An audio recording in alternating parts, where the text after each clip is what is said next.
Hi, it's Red. Today, I'm going to be reading some r/ProRevenge. Ready? Okay, let's go. Accuse me of stealing? You will lose everything. This happened way back in the Dark Ages, 1986.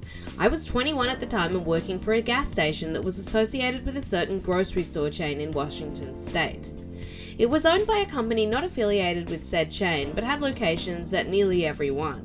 As this was long before the days of debit cards, this was a cash-only gas station. We didn't even take credit cards. Customers would pull up, pump their gas, and then come to my window to pay. We also sold cigarettes. No drinks, no snacks, customers couldn't even get into my booth. I'd been working there about a year when the company announced it was closing the location. My manager and I were offered positions at another location upstate, and we both accepted. We moved our respective families and started our new jobs. As new hires. This station was incredibly busy. We did more business in 8 hours than my old location would do in a week. This location also had a different setup. Here you would pull into the gas station from a single entrance, pump your gas, and then drive forward to a single exit where the Pay Here booth was located. There were always 2 cashiers on duty. Each cashier had a cash drawer. One thing I should note, there were also no computers, so closing the drawer down between shifts was time consuming and tedious. We had to manually count the cigarettes remaining and count the cash drawers. We would fill out an end of shift report listing the starting balances and the ending balances. We also had to list the gallons sold from each pump. At the end of the shift, the total of gallons sold and the total cigarettes sold should equal the cash balance. It's important to note here that not once in a year I had worked for the previous location had I been off by more than 10 cents. The following morning after my first shift, I was informed by the manager that I was short $50. Impossible, I said. I balanced out yesterday. He said that I must have stolen the money after I'd completed the paperwork. I just looked at him and said, no, I didn't. He gave me a verbal warning and said if it happened again, I would be fired and the stolen money would be deducted from my paycheck this week. In the 5 days that followed, I realized quickly the manager was up to something.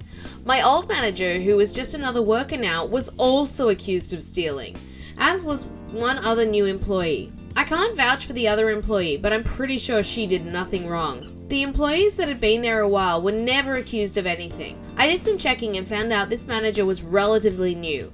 Had only been there about 6 months, and the other cashiers had been here before him. Only new cashiers were being accused of stealing. And that location had been having stealing problems for about 6 months, and the turnover was high with the new employees. I came to work at 6 a.m. on a Monday, only to be told I was being fired, for cause. The manager accused me of taking $500 out of my drawer the previous Friday. He said he'd only discovered it this morning, even though he'd worked Saturday and Sunday. I said okay and left. I was pretty angry, and instead of going home, I parked in the grocery store parking lot and proceeded to settle in to watch the gas station. I knew that at 9 a.m. sharp he would take the cash in the safe and make the weekend deposit. At 9 a.m. he left the gas station and headed to the bank.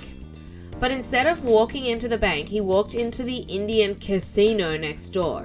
It's not really a casino like we think of today, but more of a betting parlor for the races. It did have slot machines, but no card tables. I think, well, this is interesting. He comes out of the casino at exactly 10 a.m., walks next door to the bank, does his business, and then heads back to the gas station. I head home with a plan. Every morning I follow him from the gas station to the casino. I take a picture of him leaving and one of him arriving at the bank and walking into the casino. I take pictures of him coming out and then heading to the bank. I do this for 5 days straight. He even went on Saturday.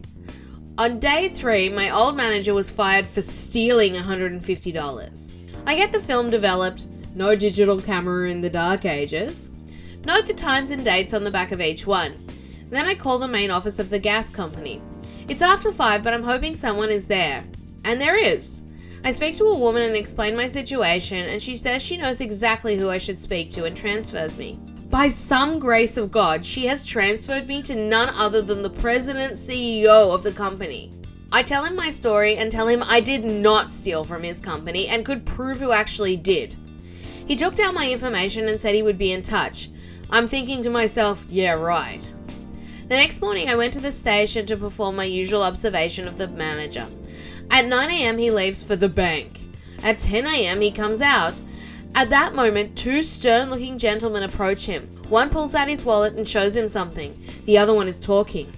The manager goes pale and takes a step back. Next thing I know, he's being escorted to a car I hadn't noticed and they drive off. I lose them at a traffic signal, so I head back to the station. They all show back up about 5 minutes later, and a few minutes after that, a police cruiser pulls in. The officer talks to the stern gentleman and proceeds to place the manager in handcuffs. The other man says nothing but is glaring daggers at the manager. The president called me later that afternoon and informed me that the manager had been arrested for embezzlement. Turns out that in the 6 months he'd managed to steal about $5,000. He would take the store cash into the casino and gamble with it. If he won, he would make the normal bank deposit. If he lost, he would make the deposit and note in his records that we'd been short the previous day. The CEO had already been focusing on that location because of the stealing and high turnover rate, but my information helped them figure out what exactly had been going on. I was thanked and sent a substantial check as a reward. My old manager was offered the manager's job and I was offered my old job back. I declined as I'd already found another job that I liked more and paid better. The gambling manager was sentenced to 1 year in jail and ordered to attend counseling for his gambling addiction. His wife divorced him and took their 3 children to California. His house was foreclosed on and he ended up in a homeless shelter. Don't accuse me of stealing. I will get revenge. I mean, it's karma. That guy deserved to go to jail.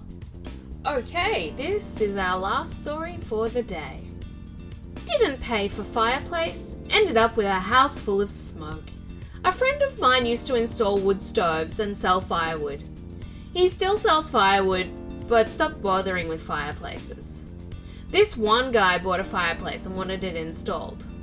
My friend did this, but told him he would need a higher chimney for better air drawing. The guy refused it. I'm assuming maybe he didn't want a higher chimney for the look, and my friend kept insisting. The owner said no, and when the fireplace was done, he complained it was hard to get a fire going, due to the chimney being too short, leading to poor drawing of air. My friend came with a chimney extension, and it worked fine, but he decided he didn't want to pay still, even though the job was done and done well. So, a few weeks later, my friend was passing through the area and saw nobody was home, but there was a fire going to keep the house warm. Owner must have been at work. So, my friend climbed up onto the roof and got his chimney extension back. It was a plus, but not enough to cover everything that was installed and the time put in. Where things get funny is that once he took the extension off the chimney, due to poor drawing of air, the house started to fill up with smoke as the fire burned. The owner must have come home to a thick, smoke-filled home. Try getting that smell out of stuff. Probably a layer of soot on everything too. To my recollection, the owner did not have any pets, so no lives were harmed. But when everything you own is black and reeks like smoke and your home is freezing in the middle of winter, I bet you would have rather paid someone for their products and services. I hate people like that. When they know from the point they hire you, no matter how good of a job you do, they will try and find some reason not to pay you. OP gave all the commentary necessary on this one. I love ProRevenge. I hope you guys enjoyed those r/ProRevenge stories, read by me, Red. If you did, or even if you were just entertained a little bit, please give the video a like. And don't forget to subscribe if you haven't already, because I publish videos every day and I think they're pretty entertaining. I'm guessing you do too. Thanks so much for watching today. Have a good rest of your day.